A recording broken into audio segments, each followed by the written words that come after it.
Jesus tells us in our gospel today, you are the salt of the world. Not don't be salty, but we are salt. And it's good to know a little bit about in the ancient world and how precious salt was. For example, it was a hard process to get salt. You would either have to distill it in the ocean, or you would have to mine it. Just like we have that expression even today. I got to go head back to the salt mines, right? Head back to work. And it was, in fact, so precious that some people were paid in salt, which is why we get the word, or where we get the word salary.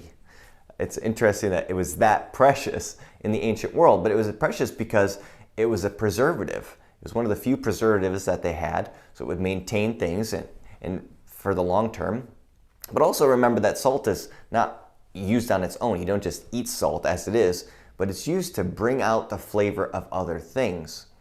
So this precious thing is used to bring out or enhance the flavor of a dish.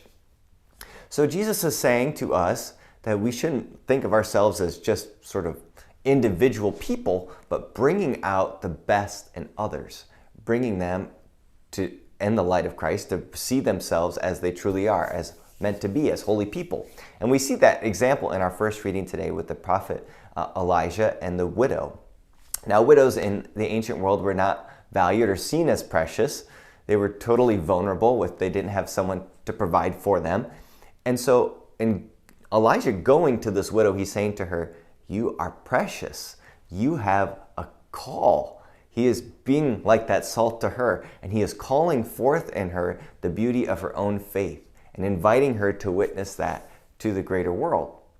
So too, all of us are invited to be that salt in the world today, to bring out the best in others. So how do you do that today? And how can you bring out the salt in others, the flavor of the world around us and the good things in the world around us today?